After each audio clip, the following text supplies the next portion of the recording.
আলাইকুম প্রিয় শিক্ষার্থীরা, আশা করি সবাই খুব ভালো আছো। আমিও খুব ভালো আছি। এসসিকে অনলাইন ক্লাসে তোমাদের সবাইকে স্বাগত জানাচ্ছি। তোমাদের সাথে আছি আমি বুশরা রহমান। গত ক্লাসে আমি তোমাদের সাথে ইউনিট 42 এর প্যাসেজ নিয়ে আলোচনা করেছিলাম, তাই না? আজকে আমরা ইউনিট 42 এর সিন প্যাসেজ নিয়ে আলোচনা করব। তো আমরা আগে জেনেছি ইউনিট 42 তে আমাদের কি রয়েছে। ইউনিট 42 তে আমাদের আলোচনার টপিক হচ্ছে the lion and the mouse. আমরা এখানে একটি গল্প পড়েছি, তাই না, সিংহ এবং ইঁদুর সম্পর্কে। তো দেখো, তোমরা বই কিন্তু এখানে অনেকটি প্যাসেজে পড়েছো, তাই না? আমরা যেভাবে অনেকভাবে প্যাসেজগুলো এখানে আসতে পারে, ফুলও আসতে পারে, অর্ধেক অর্ধেক করেও আসতে পারে, আবার অল্প অল্প করেও আসতে পারে, এটা আমরা সবাই জানি। তো আমরা যেহেতু তোমাদেরকে স্কয়ার বইটি ফলো করি, তো সবাই তোমার স্কয়ার বইয়ের 191 পৃষ্ঠায় একটি সিন প্যাসেজ রয়েছে। চলো আমরা আজকে এই সিন প্যাসেজটি পড়ে নিই। প্রথমে রয়েছে read and text the answer the questions নং 1, 2, 3 and 4। অনুচ্ছেদটি পড়ো এবং 1, 2, 3 এবং 4 নং প্রশ্নের উত্তর দাও। তো চলো পড়ে নিই এখানে কি অনুচ্ছেদ রয়েছে আমরা একটু দেখি। One day a lion was sleeping in the forest. The lion was big and strong. All the animals feared the lion apart from one mouse. The mouse was playing near the lion. She ran onto the lion's nose and he woke up. He was angry. The lion lifted the mouse to his mouth and said, "I am going to eat you." The mouse said, "Please, Mr. Lion, let me go. I am your friend. One day I will help you." The lion laughed. You are very small. How can you help me?"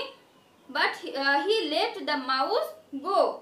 1 month later, the lion was walking in the forest. A net caught him. The lion was in a trap. He roared and roared, but no one came. The lion was afraid. That night, the lion was still in the net. His legs hurt, his head hurt. He was very tired. Suddenly, he heard someone say, "Friend, I am here. I will help you." The lion looked down and saw the mouse. "You, how can you help me?" asked the lion. "I am in this tree. I can't move. What can you do?" The mouse used her teeth to cut the net. She was small, but her teeth was very sharp. Soon the lion was free. The lion was very happy. He said, "Thank you, thank you, Miss Mouse. You are my friend and I am your friend." "You are welcome, Mr. Lion," said the mouse. "Friends comes in all sizes." দেখো, আমি এখানে রিডিংটা পড়ে নিলাম। আমাদের প্রশ্নে কিন্তু রিডিংটা দেয়া থাকবে। প্রশ্নের শুরুতে আনসার করতে গেলে সর্বপ্রথম আমাদেরকে কি করতে হবে? অনুচ্ছেদটি খুব ভালো করে পড়তে হবে। তো এখানে গত ক্লাসে যেহেতু আমি তোমাদের সাথে বাংলা অর্থ সহ রিডিংটি পড়েছি, আজকে আমি আর বাংলা অর্থ সহ রিডিংটা পড়লাম না, শুধুমাত্র এভাবেই পড়ে গেলাম। তো তোমরা প্রথমেই প্রশ্নটা হাতে নিয়ে এই গল্পটি থেকে যদি প্রশ্ন আসে তাহলে এই প্যাসেজটি পড়ে নেবে, ঠিক আছে? তারপরে আমরা জানি 1 নম্বরে কি থাকে, আমাদের ম্যাচিং থাকে or fill in the gaps থাকে। তো দেখো এখানে ম্যাচিং রয়েছে, তারপর হচ্ছে ফিল ইন দা গ্যাপস রয়েছে। ম্যাচিং এ কি কি পড়তে হবে বা কি কি করতে হবে সেটা কিন্তু আমরা সবাই জানি। সর্বপ্রথম তোমরা এখানে ওয়ার্ড মিনিং গুলো শিখে নিবে। দেখো, রোয়ার, মাউস, কুইকলি, ট্র্যাপ, অ্যাংরি, ঠিক আছে? কোনটার সাথে কোনটা মিলবে অল্প অল্প করে বলেছি। যদি না পারো তাহলে অল্প অল্প করে হলেও মিলিয়ে লিখে ফেলবে, ঠিক আছে? অল্প একটু করে হলেও কিন্তু বোঝা যায়, তাই না? তারপর আসো হচ্ছে fill in the gaps. Fill in the গ্যাপসে কি আমরা সরাসরি প্যাসেজ থেকে লিখতে পারি, তাই না, ক্লুগুলো ব্যবহার করে। তো সবাই ক্লুগুলো ব্যবহার করে সুন্দর করে ফিল ইন দা গ্যাপসগুলো যদি পরীক্ষায় আসে তাহলে লিখবে। আর এগুলো তো অবশ্যই শিখে রাখবে। আর কিভাবে লিখতে হয় সেটা কিন্তু আমরা সবাই জানি, আমি তোমাদেরকে শিখিয়ে দিয়েছিলাম, তাই আজকে আমি আর বিস্তারিত কোনো আলোচনা করছি না। তারপরে পৃষ্ঠায় আসো 2 নম্বরে কি থাকে। 2 নম্বরে থাকে হচ্ছে ট্রু ফলস। তো ট্রু ফলস কিভাবে আনসার করতে হয় সেটাও আমরা সবাই জানি, তাই না? তো এখানে দেখো কিছু ট্রু ফলস রয়েছে। এই ট্রু ফলসগুলো তোমরা শিখে নিবে, পাশাপাশি চেষ্টা করবে এখানে যে ফলসগুলো রয়েছে তার ট্রুটাও শিখে নিতে। কারণ অনেক সময় প্রশ্ন কিন্তু ঘুরিয়ে দেয় যে ফলস থাকলো তোমাকে ট্রু দিয়ে দিল, ঠিক আছে, উল্টিয়ে দিয়ে দিতে পারে। তো আমরা কি করব, ফলসের সঠিক উত্তরটাও জেনে নিব, আবার ট্রু থাকলেও কিভাবে তার ফলস রূপ আসতে পারে বা ভুল করে আসতে পারে, ভুল দিয়ে দিতে পারে, সেটাও আমরা বুঝে নেব, ঠিক আছে, যেন আমরা যেভাবে আসুক না কেন পারি। তারপরে আসে হচ্ছে 3 নম্বরে answer the following questions in the sentence or sentences. শব্দ এক বা একাধিক বাক্যে নিচে প্রশ্নগুলোর উত্তর দাও। প্রশ্নের ক্ষেত্রে আমাদেরকে কি করতে হবে? অবশ্যই ভার্বের ব্যবহারটি মাথায় রাখতে হবে। আর প্রশ্নগুলো দেখবে তুমি তোমার সিন প্যাসেজেই পেয়ে যাচ্ছ। তো সবাই সুন্দর করে সিন প্যাসেজ থেকে প্রশ্নগুলোর উত্তরটি গুছিয়ে লিখবে। এখানে মুখস্থ করার কিছু নেই, তোমাকে তো প্যাসেজটা দেয়াই থাকবে, তুমি শুধু বুঝে রাখবে, ঠিক আছে? বুঝে বুঝে উত্তর করবে। তারপরে আসো হচ্ছে 4 নম্বরে আমাদের থাকে হচ্ছে শর্ট কম্পোজিশন। আমরা এখানে পড়ে দেখো আমাদের কি দেয়া আছে। Write at least 5 sentences about kindness. The following questions will help you. দয়া সম্পর্কে একটি রচনা বা 5টি বাক্যে সংক্ষিপ্ত রচনা লিখতে বলা হয়েছে তোমাদেরকে। তো দেখো এখানে প্রশ্ন আসতে পারে যে দয়া কেন হলো। মনে রাখবে যখন আমরা প্যাসেজটা পড়েছিলাম তখন কিন্তু সিংহটি ইঁদুরটিকে ছেড়ে দিয়েছিল। তাচ্ছিল্য ছিল ঠিকই, কিন্তু তাকে কি করেছিল? ছেড়ে দিয়েছিল। অর্থাৎ এখানে কিন্তু সে দয়া করে ছেড়ে দিয়েছিল। আবার দেখো পরবর্তীতে কিন্তু ইঁদুরটি কি সিংহের কাজে লেগেছিল। আবার এখানে তোমার শর্ট কম্পোজিশন ফ্রেন্ড সম্পর্কে আসতে পারে, যেহেতু এখানে কাইন্ডনেস দিয়েছে। আবার এখানে তোমাকে কিছু আরেকটা শর্ট কম্পোজিশন বানিয়ে দিতে পারে, সেটা হচ্ছে ফ্রেন্ড, অ্যাবাউট ইউর ফ্রেন্ড। ঠিক আছে, এখানে তোমাকে ইউর ফ্রেন্ড বলে একটি শর্ট কম্পোজিশনও দিতে পারে, যে এটাই যে আসবে এরকম কোনো কথা নেই, এটা ছাড়াও অন্য কোনো ভাবেও কিন্তু আসতে পারে। তো আমাদেরকে কিন্তু সবগুলোই মাথায় রাখতে হবে। মুখস্থ করার কথা কখনোই বলবো না, বুঝে রাখবে যেন সবাই খুব ভালো করে আনসার করতে পারো নিজে থেকে। তারপর আসলে দেখো এখানে কাইন্ডনেস, তো কিভাবে লিখবো আমরা সবাই জানি। আমাদের হেডিংটা কি হবে? কাইন্ডনেস হবে। হেডিংটা কি হবে? কাইন্ডনেস হবে, অর্থাৎ দয়া। এভাবে লিখবে। আনসার দ্য কোয়েশ্চন নং 4 তো অবশ্যই লিখে নেবে কাইন্ডনেস, এভাবে লিখে তারপরে কি ABCD নং দিয়ে প্রশ্নগুলোর উত্তরগুলো না লিখে ABCD এর প্রশ্নের উত্তরগুলো কি করবে? এভাবে প্যাসেজ আকারে লিখে যাবে। সবসময় বলি, আর ওইভাবে দিলেও হবে, ভুল হবে না। কিন্তু যেহেতু রচনা লিখতে বলা হচ্ছে, রচনা তো আমরা ABCD দিয়ে লিখি না, তাই না? তো এভাবেই সুন্দর করে লিখে রাখবে। দেখো প্রথমেই রয়েছে হোয়াট ইজ কাইন্ডনেস। দয়া কি? Kindness is a virtue. দয়া একটি গুণ। হো আর কাইন্ড, কারা দয়ালু? Persons who show sympathy towards others and others are kind. যে ব্যক্তিগণ অন্যদের প্রতি সহানুভূতি দেখায় তারা দয়ালু। কি লিখেছে? Persons who show sympathy towards others are kind. তারপর দেখো সি নাম্বার প্রশ্ন রয়েছে why should we be kind. আমরা কেন দয়ালু, আমাদের কেন দয়ালু হওয়া উচিত? We should be kind towards others to please the almighty creator. সর্বশক্তিমানকে সন্তুষ্ট করার জন্য আমাদের উচিত অন্যদের প্রতি দয়ালু হওয়া। দেখো এখানে ক্রিয়েটর অর্থ হচ্ছে সর্বশক্তিমান, তাই এই জন্য এখানে সিটা বড় হাতে হয়েছে। How can we be kind, কিভাবে আমরা দয়ালু হতে পারি? We can be kind doing good to others and forgive others fault. দেখো এখানে লিখেছে আমরা অন্যদের জন্য ভালো কিছু করে এবং অন্যের দোষ ক্ষমা করে দয়ালু বা উদার হতে পারি। দেখো ই নাম্বার লিখেছে what do we get from kindness. দয়া থেকে আমরা কি পেতে পারি? দয়া থেকে আমরা কি পেতে পারি? দেখো if we become kind the almighty creator will show kindness to us and the society will run smoothly. যদি আমরা দয়ালু হই তবে সর্বশক্তিমান আমাদের প্রতি সদয় হবেন এবং সমাজ সুন্দরভাবে চলবে। তো সবাই এটা শিখে নিবে, ঠিক আছে? শিখে এবং অবশ্যই খাতায় লিখে নিবে। আমি তোমাদেরকে বলি যা শিখবে তাই লিখবে, কারণ হচ্ছে একবার লেখা 10 বার পড়ার সমান। যে লেখাটা তুমি একবার লিখেই শিখতে পারছো মনোযোগ সহকারে, সেটা কিন্তু 10 বার পড়লেও কিন্তু অনেক সময় ভুলে যাওয়ার সম্ভাবনা থাকে। তাই সবসময় বলি যা পড়বে তাই লিখবে। হোমওয়ার্ক আমি দেই না, কিন্তু বাসায় অবশ্যই তোমরা শিখে পড়াগুলো লিখে রাখবে, ঠিক আছে? তো তোমাদের আজকের পড়া থাকলো হচ্ছে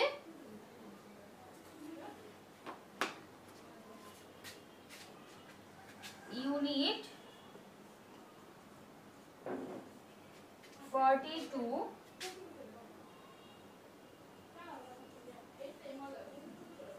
সম্পূর্ণ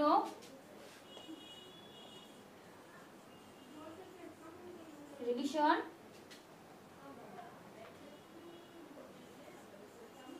এবং স্কয়ার বইয়ের 191 পৃষ্ঠার সিন প্যাসেজ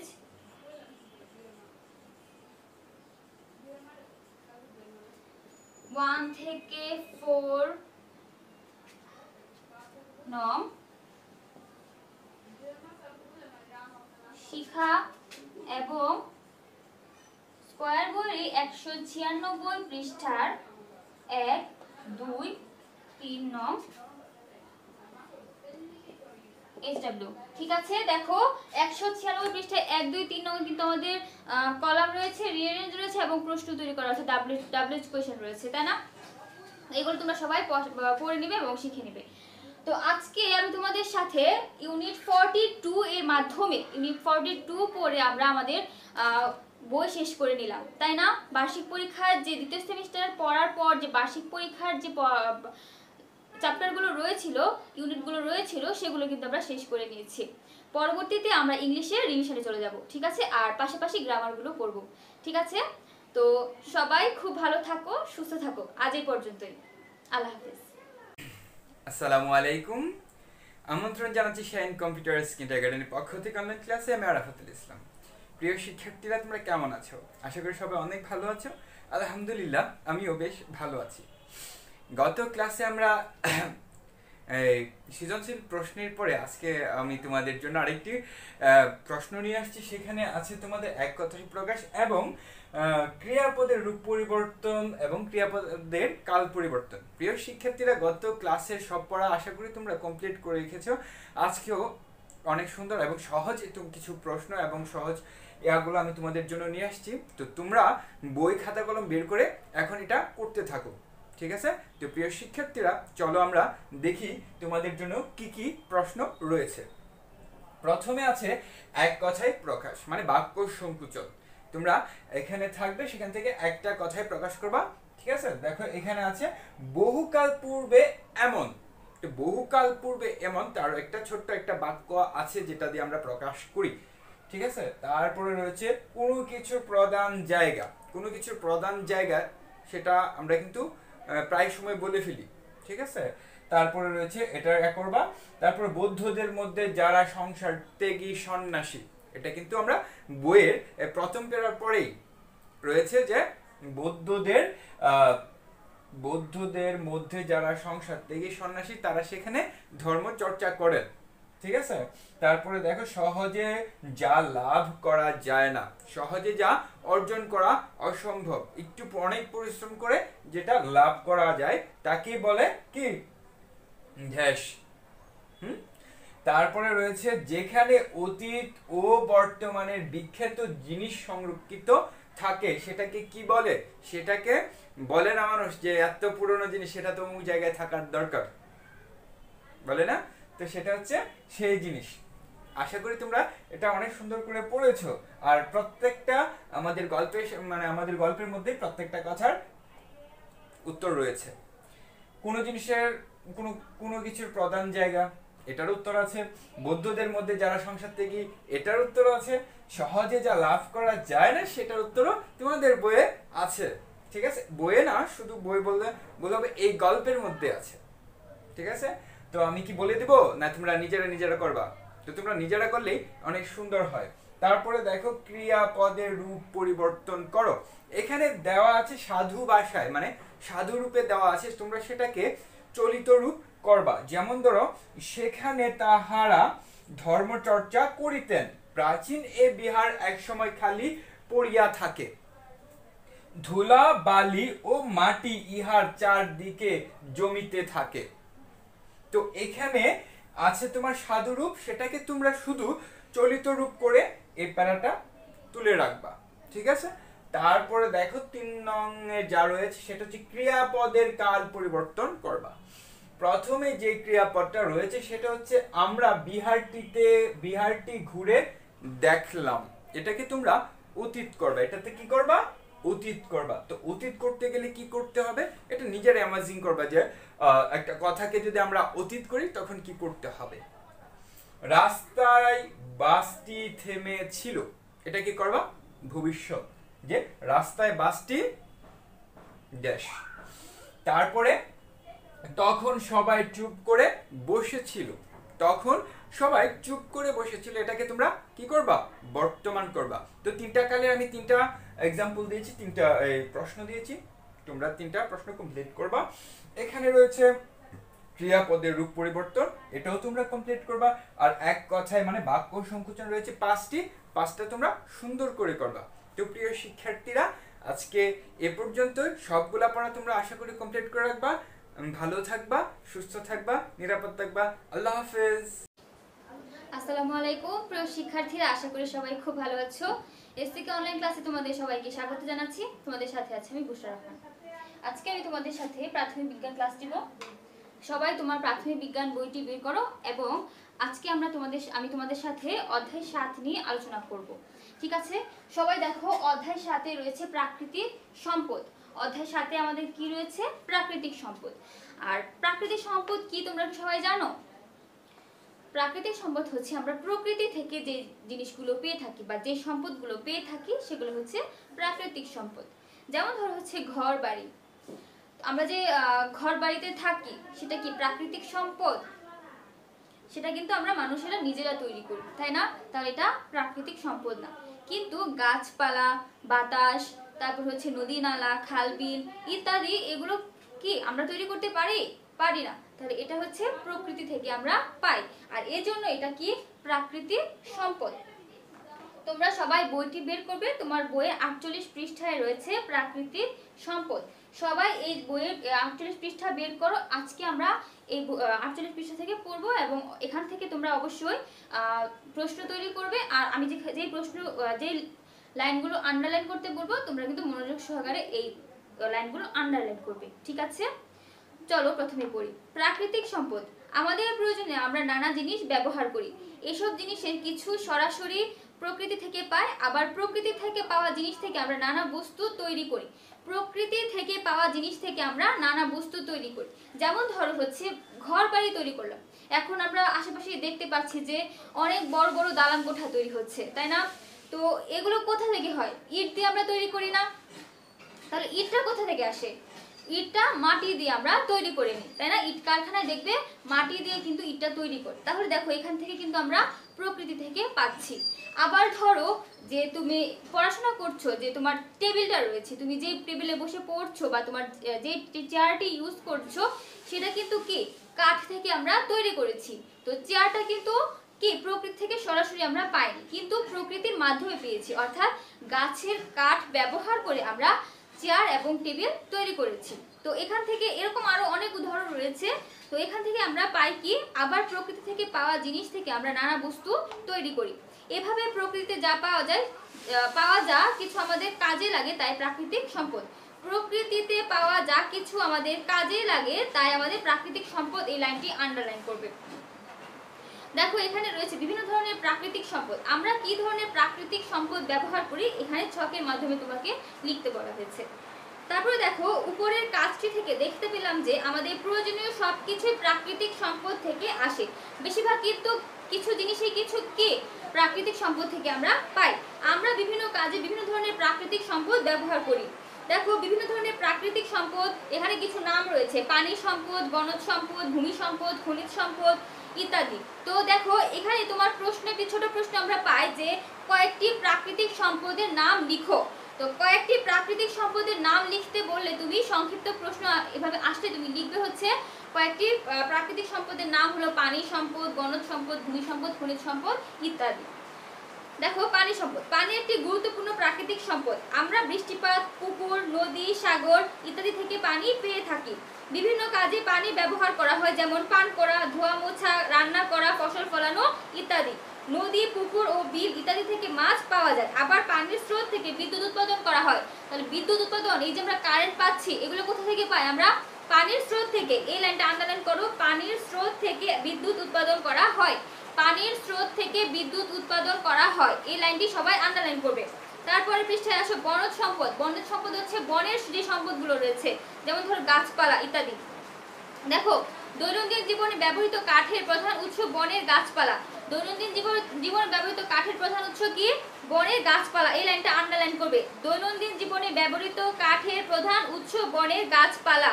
নির্মাণ সামগ্রী, আসবাবপত্র এবং কাগজ তৈরিতে কাঠ বা গাছ ব্যবহার করা হয়। তোমরা কি জানো কাগজ তৈরিতে আমরা যে খাতায় লিখি বা এই যে কাগজ, এগুলো তৈরিতে গাছের কাঠ ব্যবহার করা হয়। আমরা তাপ পেতে জ্বালানি হিসেবেও গাছপালা ব্যবহার করি। তারপর আসো ভূমি সম্পদ। আমরা খাদ্যের জন্য মাটিতে ফসল উৎপাদন করি এবং গবাদি পশু পালন করি। গবাদি পশু মানে হচ্ছে যেগুলো আমরা লালন পালন করি, যেমন ধরো হাঁস, মুরগি, গরু, ছাগল ইত্যাদি। আবার বসবাসের জন্য আমরা মাটির উপরে ঘর বাড়ি বা দালান নির্মাণ করি। নির্মাণ সামগ্রী এবং মৃৎশিল্প তৈরি করতেও মাটি ব্যবহৃত হয়। মৃৎশিল্প মানে হচ্ছে মাটির তৈরি শিল্প। মৃৎ মানে হচ্ছে মাটি, মৃৎশিল্প মানে কি মাটির তৈরি শিল্প। যেমন ধরো হচ্ছে পুতুল, তারপর হচ্ছে বিভিন্ন মাটির হাঁড়ি পাতিল, ঢাকনা, তারপর হচ্ছে পাতিল ইত্যাদি হচ্ছে কি মৃৎশিল্প। খনিজ সম্পদ। মাটির গভীরে বিভিন্ন খনিজ সম্পদ যেমন শিলা, খনিজ তেল, কয়লা এবং প্রাকৃতিক গ্যাস পাওয়া যায়। এখানে কিন্তু আরেকটা প্রশ্ন আসে যে কয়েকটি খনিজ সম্পদের নাম লিখো। এবং এবং বিভিন্ন ধরনের খনিজ রয়েছে যেমন সোনা, রূপা, তামা এবং লোহা। এছাড়া চুনা পাথর এবং মার্বেল হলো এক ধরনের শিলা। চুনা পাথর এবং মার্বেল এক ধরনের কি শিলা। এই লাইনটা সবাই আন্ডারলাইন করবে। চক ধাতব মুদ্রা এবং নির্মাণ সামগ্রী তৈরিতে খনিজ এবং শিলা ব্যবহার করা হয়। তেল, কয়লা এবং প্রাকৃতিক গ্যাস পুড়িয়ে যে তাপ পাওয়া যায় তা কলকারখানায়, যানবাহনে, রান্না এবং বিদ্যুৎ উৎপাদনে ব্যবহার করা হয়। তারপর আসো অন্যান্য প্রাকৃতিক সম্পদ। অন্যান্য প্রাকৃতিক সম্পদের মধ্যে রয়েছে সূর্যের আলো এবং বায়ু। এগুলো শক্তি উৎপাদনে ব্যবহার করা হয়। সূর্যের আলো থেকে আমরা কি আলো ও তাপ পাই এবং এই আলো থেকে বিদ্যুৎ উৎপাদন করা যায়। তোমরা অনেকেই যাদের গ্রামের বাড়ি রয়েছে তোমরা কিন্তু দেখতে পাবে সৌর বিদ্যুৎ বলে থাকি আমরা। অর্থাৎ এখানে যে সোলার প্যানেলটা লাগানো হবে সূর্যের দিকে মুখ করে বা যেখানে সূর্যের আলোটা পড়বে, তো সেই সোলার প্যানেলটা কি সূর্যের আলো পড়ে কি চার্জিত হবে এবং যখন কারেন্ট থাকবে না তখন কিন্তু আমরা এই সৌর বিদ্যুৎ ব্যবহার করে থাকি। ঠিক আছে, তো দেখো আবার বায়ু প্রবাহ থেকেও বিদ্যুৎ উৎপাদন করা যায়। তারপরের পৃষ্ঠায় আসো। তারপরের পৃষ্ঠায় কি রয়েছে দেখো, প্রাকৃতিক সম্পদের ধরন ও ব্যবহার। দেখো এখানে যে ছকটি রয়েছে এখানে কিছু প্রাকৃতিক সম্পদের নাম লেখা রয়েছে এবং এই প্রাকৃতিক সম্পদগুলোর কি কি ব্যবহার এগুলো এখানে লেখা হয়েছে। সবাই এগুলো খুব ভালো করে পড়ে নেবে। ঠিক আছে, এখান থেকে কিন্তু আমরা ছোট প্রশ্ন পেতে পারি। তারপর দেখো বাংলাদেশের প্রাকৃতিক সম্পদ। বাংলাদেশের বিভিন্ন ধরনের প্রাকৃতিক সম্পদ রয়েছে যেমন সূর্যের আলো, বায়ু, পানি, মাটি, উদ্ভিদ এবং প্রাণী। এছাড়া বাংলাদেশের প্রাকৃতিক গ্যাস, কয়লা এবং বেশ কিছু খনিজ ও শিলা রয়েছে যেমন সিলিকন, জিরকন, চুনাপাথর এবং কঠিন শিলা ইত্যাদি। প্রাকৃতিক সম্পদের শ্রেণীবিন্যাস। প্রাকৃতিক সম্পদকে নবায়নযোগ্য এবং অনবায়নযোগ্য এই দুই ভাগে ভাগ করা যায়। এই লাইনটা সবাই আন্ডারলাইন করবে। প্রাকৃতিক সম্পদকে কয় ভাগে ভাগ করা যায়? প্রাকৃতিক সম্পদকে দুই ভাগে ভাগ করা যায়। এক হচ্ছে নবায়নযোগ্য প্রাকৃতিক সম্পদ এবং দুই হচ্ছে অনবায়নযোগ্য প্রাকৃতিক সম্পদ। চলো আমরা দেখে আসি নবায়নযোগ্য প্রাকৃতিক সম্পদ কি আর অনবায়নযোগ্য প্রাকৃতিক সম্পদ কি। যেসব প্রাকৃতিক সম্পদ ব্যবহারের ফলে নিঃশেষ হয়ে যায় না, যেসব সম্পদ ব্যবহারের ফলে নিঃশেষ হয়ে যায় না তাকে প্রাকৃতিক অর্থাৎ প্রকৃতি থেকে পুনরায় পাওয়া যায় এবং ব্যবহার করার ফলে তাকে নবায়নযোগ্য প্রাকৃতিক সম্পদ বলে। তাকে নবায়নযোগ্য প্রাকৃতিক সম্পদ বলে। এখানে নবায়নযোগ্য প্রাকৃতিক সম্পদ কাকে বলে এই লাইনটা আন্ডারলাইন করবে। দেখো নবায়নযোগ্য প্রাকৃতিক সম্পদের উৎসগুলো এখানে দেওয়া হয়েছে। সূর্যের আলো, বায়ু, পানি এবং উদ্ভিদ হচ্ছে নবায়নযোগ্য প্রাকৃতিক সম্পদ। এগুলো কি প্রাকৃতিক সম্পদ ফলে নিঃশেষ হয়ে যাবে না এবং অবশ্যই আমরা প্রকৃতি থেকে পুনরায় পাবো ব্যবহার করার জন্য। অপরদিকে যেসব প্রাকৃতিক সম্পদ একবার ব্যবহার করলে নিঃশেষ হয়ে যায় তাকে অনবায়নযোগ্য প্রাকৃতিক সম্পদ বলে এবং এটা কি হাজার বছরে ফিরে পাওয়া যায় না। যেমন প্রাকৃতিক গ্যাস, তেল, কয়লা এবং খনিজ হলো অনবায়নযোগ্য প্রাকৃতিক সম্পদ। এক্ষেত্রে তোমাকে আরেকটি প্রশ্ন দিতে পারে কিছু অনবায়নযোগ্য প্রাকৃতিক সম্পদের নাম লিখো। ঠিক আছে, তোমরা এই প্রশ্নগুলো খাতায় লিখবে এবং এর উত্তর করবে। আরেকটা টেকনিক শিখিয়ে দিচ্ছি, দেখো নবায়নযোগ্য প্রাকৃতিক সম্পদ।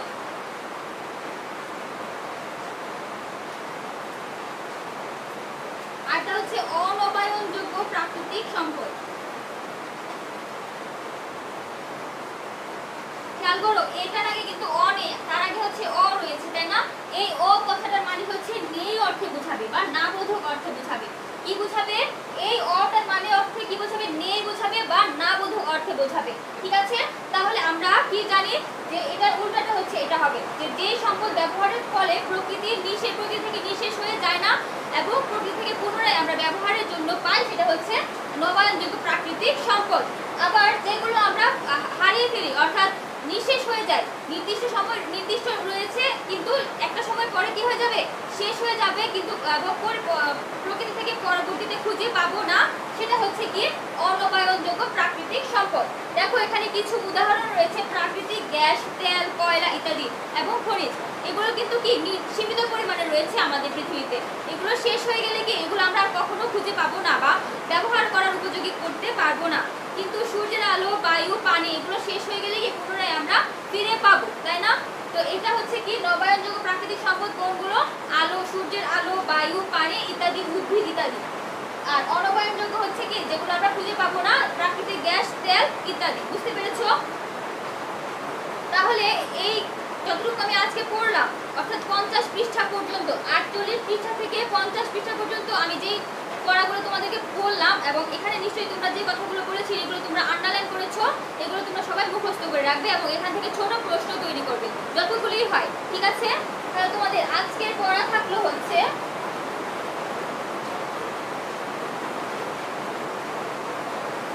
অধ্যায় 7 এর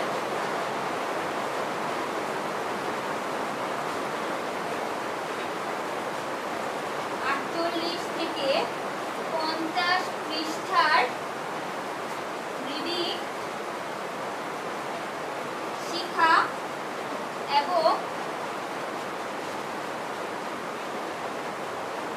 ছোট প্রশ্ন